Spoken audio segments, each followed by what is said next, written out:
morning and welcome to Cover 2 Cook. We're on episode 157. We're going to be talking about must-watch college football and must-watch NFL for this Saturday and Sunday upcoming. But before we do all that, we got to talk about the college football playoff prediction and see if we agree with them or if we disagree. And then we finish with Tim's best bets, see if he can go 4-0. So let's get it started. Yeah, I was going to do a vertical jump there. Thank you, Socks. Travel been to Indiana, and did Cover 2 Cook get you a good hotel? Indiana? No, I'm in Louisiana. I'm here for Mardi Gras. I know that this might be hard, but I don't know how much you remember Friday night since we left you damn near when you fell asleep. I got my belly full, man. I was like, I warm covers and warm. I was like, I could go to sleep right now. Yeah, I'm going to go with Jack Dorsey. Final answer? Yes. All right. This is going to be a long fucking day. Welcome back to Cover 2 Cook. We're on episode 157. I'm here with Anthony and Tim, and did we have a very exciting week with the college football playoff predictions getting announced. So, Anthony, please walk me through what this might look like. Yeah, so it's week one, right, of the predictions. Just everyone slow your roll. So the first four teams, in case you're not accustomed to college football playoffs, the first four teams get a first-round bye, okay? So those teams are Ohio State, Indiana, Texas A&M, and Alabama, which is the top four right now in the rankings, right?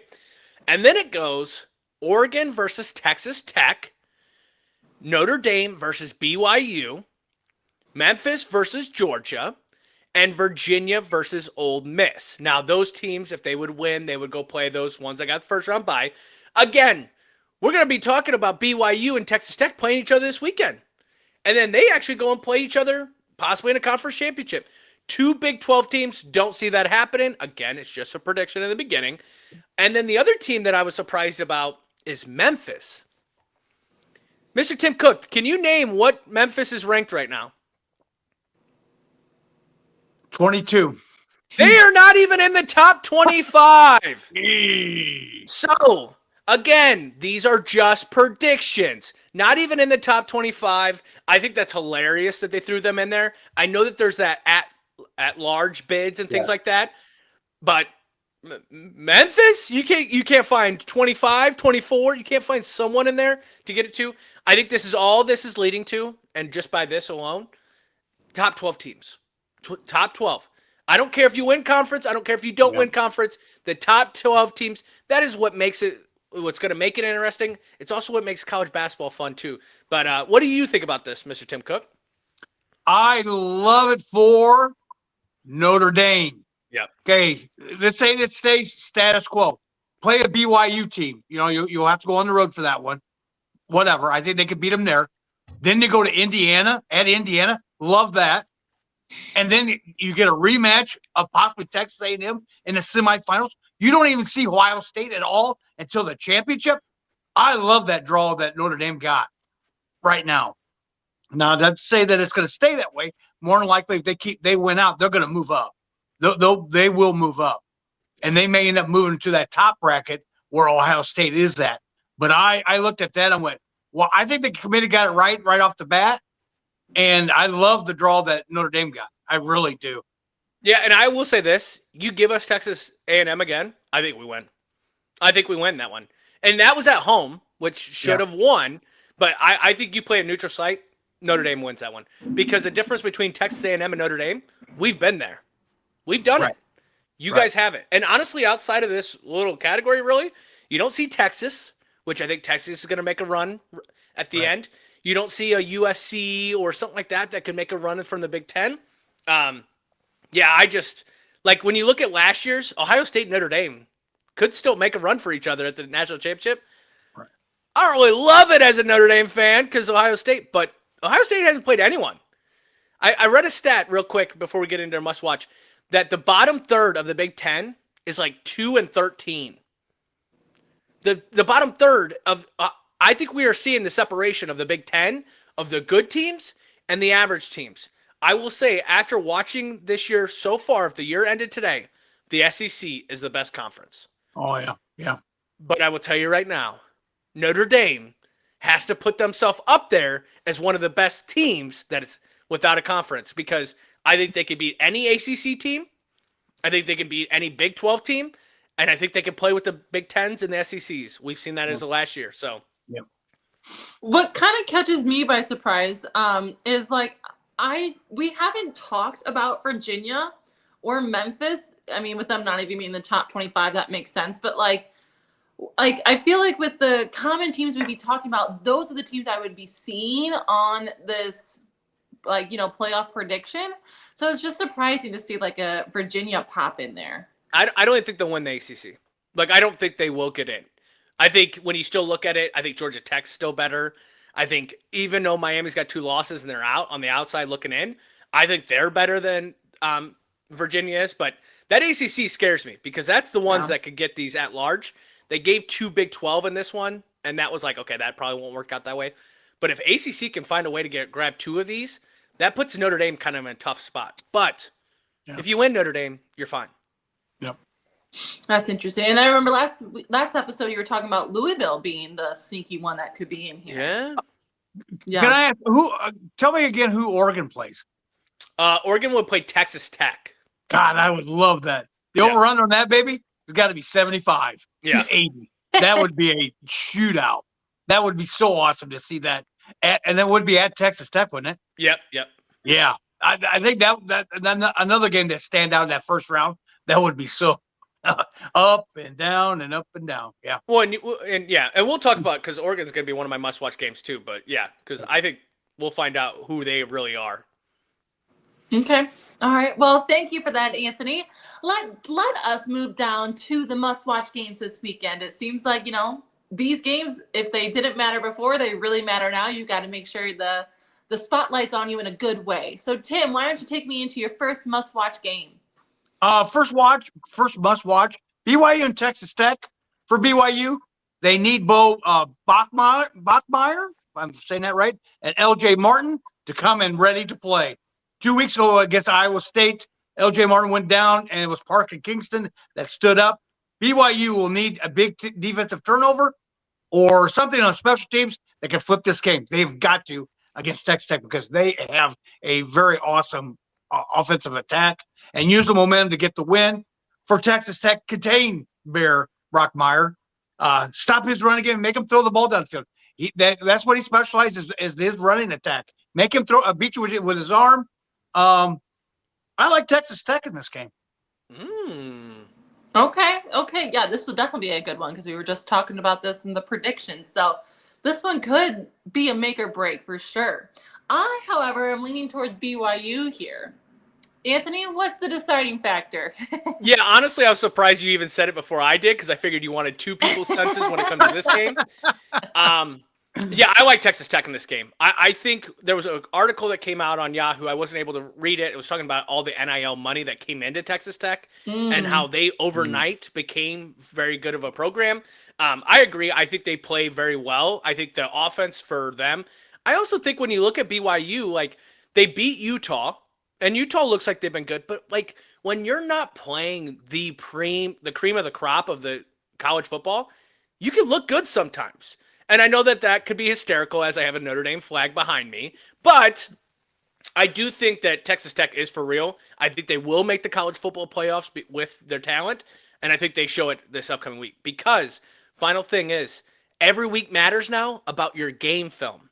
Because that's what the committee is going to look at is how did you play this week? So that goes for every team, including the one behind me. Well, and even the non-ranked teams, if we're talking about, Memphis here. Yep. Right. All right. Well, Anthony, why don't you take us into your first must-watch? Yeah, so another college prediction or football prediction, Oregon versus Iowa. Great 2:30 game. Oregon needs to show that they're a quality team. Like, they get beat by Indiana, and they beat Penn State. Well, Penn State is, bad, right? And so now you're looking at their schedule and being like, okay, are they for real? Well, we're going to find out Saturday at Iowa. Really interesting stat about Iowa in case you've never watched a game of Iowa or been there. They do the wave to the children's hospital. I actually in college got the privilege of walking and doing a walkthrough on their field and seeing the hospital. I can only imagine what that is like because we see it on TV. Everyone gets emotional for that situation. Dante Moore and the other Moore, I'm not going to say his first name because I'm going to mess it up, for Oregon are going to be the stars of this game. Can they keep going and show that they're quality, or can Iowa's defense, which has always kind of had a decent defense, can they slow them down? My question in this game, though, is can Iowa keep up with Oregon's offensive attack? Because that is the one Achilles heel to Iowa is scoring points. More than just punting the ball and kicking field goals, touchdowns in this game. Iowa will need to play good defense. We talked about that. And then really, Oregon still has a couple good games on their schedule. So even if they win this game, they still have USC and Washington. But this is where you put yourself in a different category.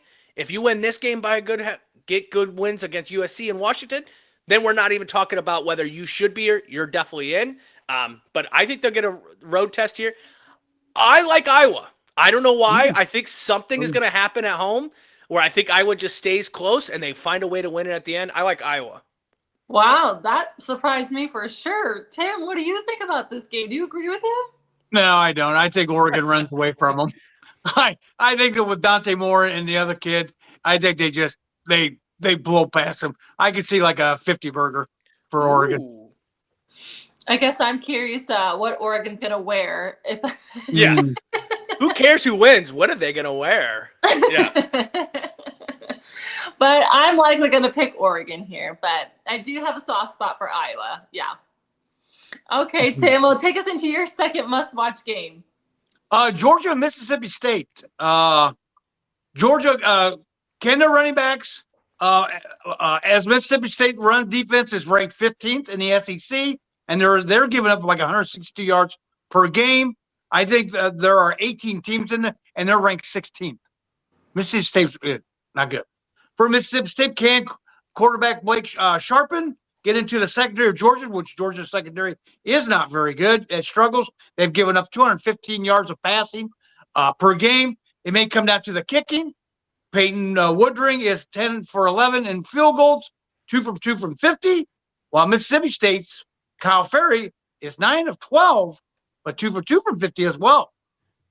I like Georgia by that much. Ooh. I think Mississippi State keeps it close. They did play with Texas, and they choked that one up, but I think Georgia could be looking ahead. I think don't they have Oklahoma next week? I think so, yeah. Or within the next couple weeks? Texas, I think. Texas, yes. Texas. This could be a look-ahead game. Okay. I have an idea, but I want to hear Anthony first. All right.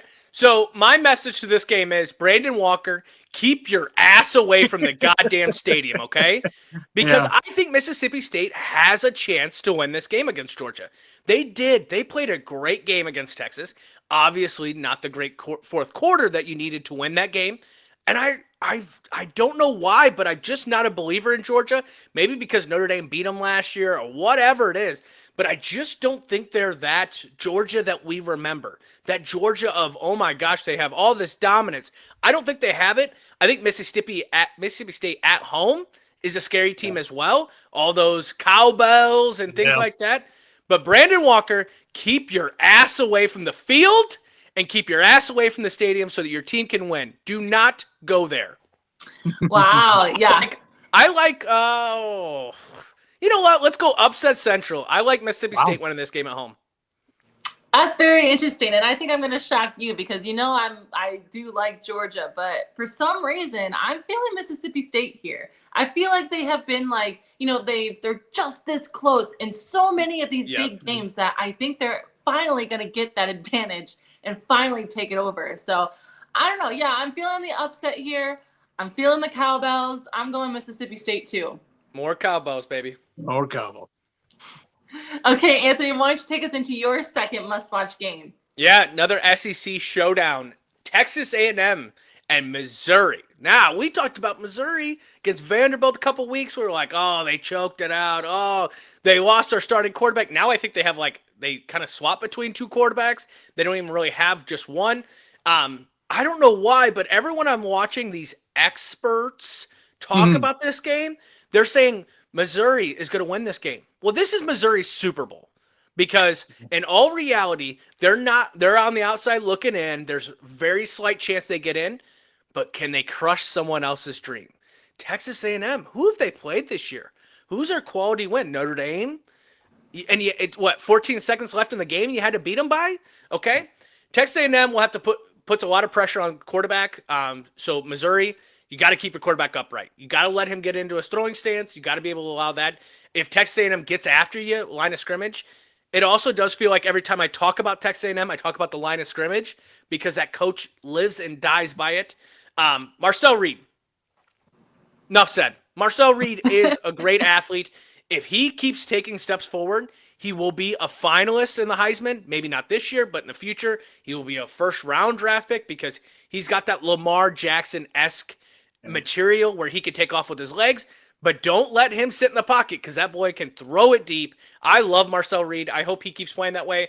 I like Texas A&M in this game. I don't know where this Missouri. I understand it's at Missouri, but it's also not I don't know. I just don't feel like Missouri has that home field advantage that could change this one. I like Texas A&M win this game.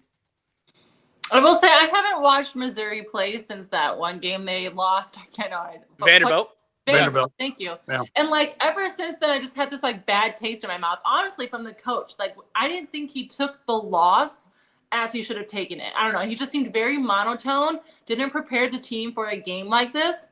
Hopefully he does turn that around. But I'm feeling A&M all the way here. Yeah, you sound like you're my wife.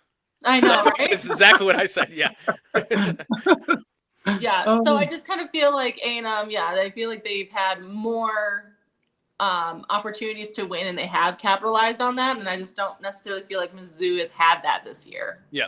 So I'm A&M. Tim, what do you think? I think I'm going to make a bold prediction right now.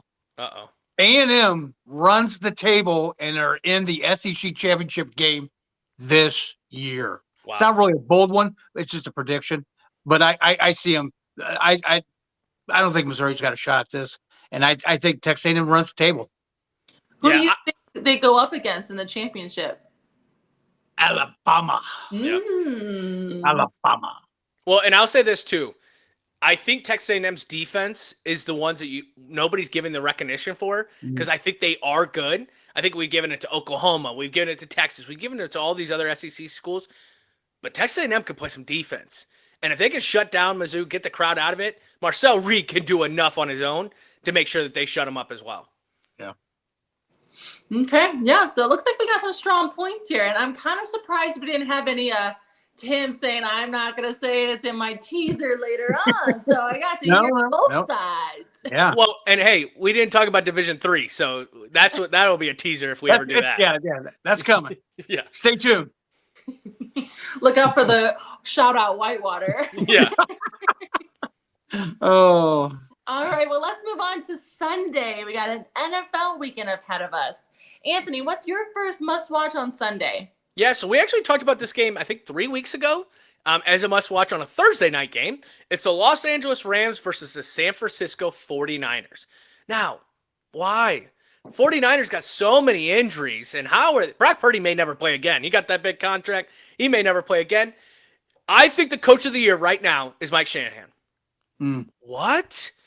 They got to win. The amount of injuries that this team has had, and they are still winning games with Mac Jones as a quarterback, I think it's – and then the other one should be for defense coordinator Robert Saleh. They have been playing or coaching their asses off, but unfortunately, the first time you guys played them, your defense looked a little bit different because L.A. is fully healthy, and L.A. is waiting right now in the back street just trying to get up to number one because both teams need to win. They're both fighting for number one in that division.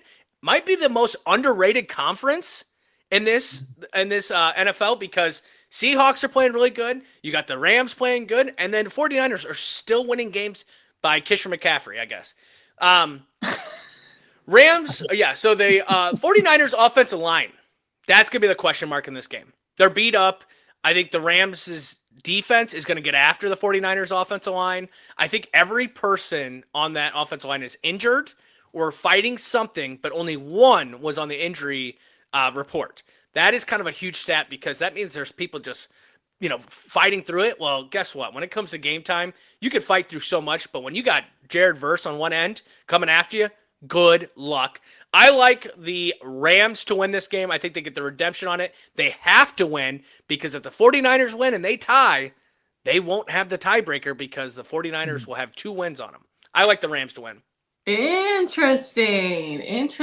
Okay, Tim, let me hear your side. I think I'm gonna go with the 49ers. Just because you're with the Rams. I'm gonna go with the 49ers.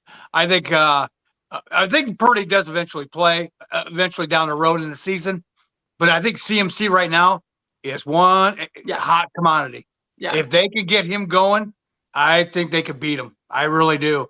So I and that defense is meh, Yeah. But if Rams could slow down CMC, then I think they got a shot. But I don't think they will. I think he's as healthy as he's been in 2 or 3 years. So, and that offensive line is pretty damn good. Give me the 49ers. Okay, Tim, I think I'm aligning with you here. I think CMC's got too much going on him right now to stop that freight train. I think he's going to take yeah. I will say this real quick. Right. The injury to Puka was the greatest thing for the Rams. Wait, what? Because it got Devontae Adams more attention. And now you got a Puka and a Devontae Adams on the same page with the Kyron Williams in the backfield with Blake Corum. You guys are idiots for taking the 49ers. Nope. Now, I'll say this real quick. When we talked about it on the Thursday night, I was riding the Rams hard, being like, yeah, they're going to win. And it went into overtime, but they got smoked in the beginning. Okay. Well, it'll be a story for the ages. Yeah. All right, Tim, will take us into your first must-watch this Sunday. We're going to go New England and Tampa Bay. For New England, can their defense slow down that balanced offense attack of Tampa Bay with Mayfield, the running attack, I think, with Rashard White. Yep. And then they've got your receivers, Ibuka. Yes, Ibuka. I think Tez Johnson. Watch out for him. If you got him in your fantasy, watch out for him. I think he's going to have a breakout game coming off the bye. New England, they've only given up 75 yards of rushing a game. Rashard White has got to have a better game. On offense, Drake May, great big plays with him throwing the ball down the field to his wide receivers for the Bucs. Come out of the bye, Mayfield, and it has to be able to move the ball between the numbers and down the field. The offensive line has to get Baker time. That's what he's been doing all year. Capable of quick strikes that turn the short fields into points. I also think the front seven is going to be an impact and wins it both for the QB and vulnerable pressure. I like Tampa because I think eventually New England, they're on a 6-game coming out of the bye. They're on a 6-game winning streak. Eventually they get to Drake May. I think I like Tampa in this one. Yeah, I agree with you here because I know we didn't really talk about it last week, but New England only beating the Falcons by like 1 point when the Falcons beat the Bills, and it was kind of like their start of their demise a little bit. It was kind of shocking to just me. I didn't really voice it to Anthony either, but it was just like, are they really the team we think they are? I think they have a loss on their belt coming here too. I'm going with the Bucs. Go Baker. Anthony? You know how much I love Baker. I do. But I think New England's got their Tom Brady. I think they got him, and I think they're going to make a hell of a run. You got Vrabel down back there doing his shit. Where for New England, I like what's happening in New England.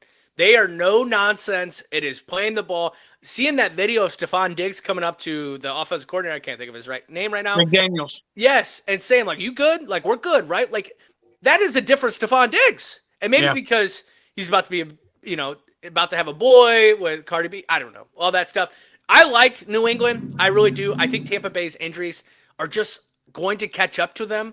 Mike Evans going out. Ibuka still kind of dealing with these injuries. Coming off of a bye, I think New England gets up on them quick, and then Tampa Bay has to play from behind. That's not their type of game. I think New England wins this game. Is it at New England or is it Tampa? It's at Tampa. I still like New England. Yeah. That was a But weird you'll be noise. cheering on. Yeah. Well, and you know what? I wouldn't be surprised if it's another one-score game that decides this game. Yeah. Because both teams like to do that. Yep. Yeah. Yep. Wait till the last minute. Yeah. Oh my goodness. I don't know what it's like to be on Tim's side the whole time. Yeah, you Well, might be wait till you losing. see my best bets. I don't know if you will. Anthony, please tell me your next must-watch game. Yeah, I think it's the game of the week. That game that you just spoke about is a very good game, but I think this is the game of the week. And why is because one team needs it, and the second team's trying to prove themselves. This is the Monday night game, so hopefully you ain't got YouTube TV because you're probably not going to see it. The Eagles versus the Green Bay Packers. Green Bay Packers are favored to win this game, believe it or not. I don't understand. Did they not just watch Carolina? Did they not just see what just happened? Did they not see the Browns game? What are we talking about here? I don't even know if they'll win the division. And you're taking on the Eagles that went and got bigger, better, and faster over the trade deadline. Eagles are starting to look good. I think that's the difference in this is the Packers' offense has struggled really bad. I know with Christian Watson coming back and you got Romeo Doubs, but Tucker going out for the rest of the year, that's a huge problem for them. Yeah. Josh Jacobs has had an okay season, but he needs to be in the backfield 90% of the time, not 40% or 50% of the time. On the other side, this Eagles team and Saquon Barkley and Jalen Hurts and Devontae Smith and Dallas they just got weapon after weapon after weapon, and their best weapon probably won't even play in this game, and I still think they win this game. Eagles are coming off a bye. That's the only thing that scares me about this game because if they start out rusty, it's in Green Bay. Green Bay could put it on them, but I still like the Eagles to win this game because I think Green Bay will choke at the end and the Eagles win it. Yeah, this is a no-brainer for me. I'll pick Saquon all day. Go Birds. That means no free coffee on Monday or Tuesday then. I'll miss out on my French fries. Oh, darn. Yeah. I'll get them for the free Friday fries. Yeah. All right, Tim, what's your next must-watch? In this game, I will not pick it because you'll have to wait later for my best bet. Oh, there it is. I'll let you know then. I'll let you know then. It took to the seventh game that we talk about that it finally get there. Hey, I got a portfolio. Okay, anyway, for Pittsburgh and the Chargers. For Pittsburgh, continue the mistake-free football like you played last week against Indianapolis. Continue from last week and win the turnover battle. Slow down the running attack of the Chargers with Vidali. As their offense revolves around the running attack to set up the pass. With two offensive linemen out for the season, get to Herbert. Make him throw off. Make him throw it on the run. He has not done that very well this year. For the Chargers, their defense has got to get to Rodgers. You got to get to that old 41-year-old man. Yep. And make him one-dimensional. And on offense, get the ball to Vidali and McConkey. McConkey's been kind of laying in the weeds all season. You got to get the ball to him. Protect Herbert as much as you can. It's going to be interesting to see how the trade for that offensive lineman on a short week, see how well he does. Because they're going to need all the help they can get against that Pittsburgh defense. They got 6 turnovers last week from the Colts. I like the LA Chargers. Ooh. The Superchargers. Wow, wow, wow. Now I feel like I have to go align with you. Because I was going to root for the gentleman of Herbert for, blocking the basketball in front of Madison Beers. I was going to go that route. But at the same time, with a veteran like Aaron Rodgers, he just always gets up after he gets knocked back down. So it's like I'm kind of torn here. So, Anthony, let me hear your side of things before I make my decision. Well, I'm going to put you right down the middle because guess what? I think Pittsburgh wins this game. I think the way that defense played last week, I think there was a little fire in that ass, and there was, hey, TJ, get after the quarterback, make plays. And it wasn't even – and TJ had a great game. But it wasn't even him that was causing all of it as well. There was people that stepped up on that defense. I think a very good passing team is scary against Pittsburgh. But a team that wants to run the ball, I think Pittsburgh is built for that. They want to stop the run, and that's Harbaugh's MO. The player that I think to watch out in this game, you say Ladd McConkey, yeah, and the running back out of the backfield. But Keenan Allen, man, did he go to Chicago and die for a year and then come back to be good again? Keenan Allen has had great plays this year, the toe taps and all that as well. I think he's the player to watch in this game. If you don't get the ball to him, I think Chargers lose by a lot. I think Ladd McConkey and Keenan Allen have to be stars in this game for the Chargers to win. I don't see it happening. I think the Pittsburgh Steelers win this game. Okay, so I'm stuck doing eeny, meeny, miny, mo in my head, Yeah. and I think it's fallen to the Steelers. Yeah. It was a great run, Lisa. It was a great Yeah. run. Yeah. It might be the only one you Come win. to an end. Yeah. Well, let's hope your success continues. Hopefully, my luck will generate to you for your Tim's best bets. Oh, do I have a barn burner for you in the first game? Oh, you think all these games I usually pick first are really off the wall? I've got one really for you. FIU versus Middle Tennessee State. Okay. I don't know what conference they play in. I think it's an. I don't think it's an American. Sun Belt Conference whatever USA. conference. USA. Whatever. I think they're in the Sun Belt. Yeah. The Sun Belt Conference slobber knocker, whatever you want to say. The home team has covered the spread in 8 of the last 9 games, and Middle Tennessee State each of the last 6 home games against Florida International University. That's what FIU stands for. If anybody wants to look it up, I think they're Yep. down. I think they're down on the east part of it, the Atlantic side. Both teams coming in this matchup with pretty rough seasons. FIU has allowed at least 28 points in 4 of the last 5 games, while Middle Tennessee State has allowed 24 points in 4 of the last 5. Middle Tennessee State is the home team in this one. If anybody, I think they're down in not Nashville, Middle Tennessee. I think it's Clarksville or somewhere. Anyway, In the I middle, like the home team. Tennessee. I like the home team, Middle Tennessee State on the money line. The spread's up 1.5 points. Yeah. Just take the money line on this one if you're going to bet it. But yep, that's my first one. Here's my second one: LSU and Alabama. Ooh. LSU has lost 5 of the last 6 games at Alabama, while Alabama has covered the spread in the last 7 games at home. LSU has lost 3 of the last 4, and they are a mess right now. And Alabama is rolling right now.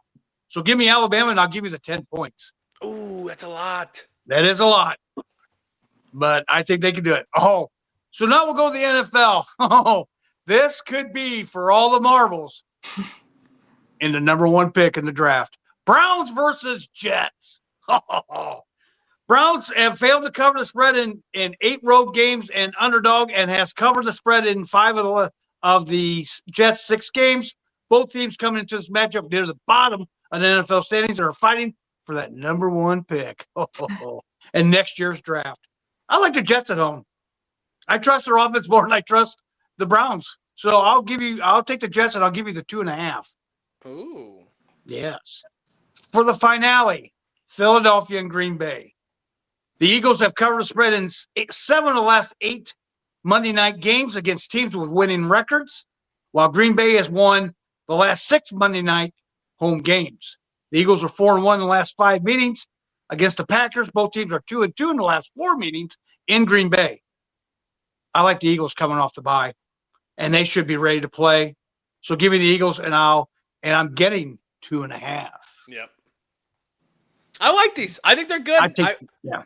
I will say I was thinking Lane Kiffin coached that, but he coached at FAU, not FIU. FIU. Yeah. Yeah. No, I think these are good bets. I will say I don't understand the Green Bay one. There's just something that I feel like I know. just don't know. And like maybe there's a stat about the Eagles coming off a bye that I don't know about. But like it is a do or die for the Green Bay Packers. I know that sounds crazy, but like if Minnesota can win and Detroit and all these, that division, that conference that we said, oh man, that division is so great. It's like middle of the pack right now, and the Chicago Bears can win the win this NFC North, and that's crazy to think about. I think what's helping the Packers is that tie.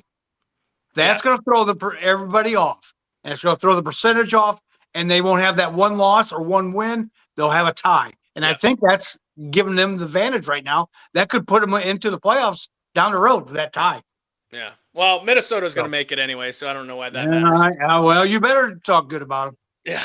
All right. Well, that is episode 157. We talked about our must-watch games of college football and NFL. And then Mr. Tim Cook gave you 4 good bets to bet on. Good luck. If you do bet, please bet responsibly, as we're just 2 goons and a woman talking about football. If you like what we do, follow us on Instagram, TikTok, YouTube, all those as well. We thank you. Enjoy it, people. It is cold outside. Don't go outside. Sit on the couch, watch TV, watch football. And if you have YouTube TV, sucks to suck. Get Sling TV. Have a great weekend, and we'll talk to you on Monday. See you later.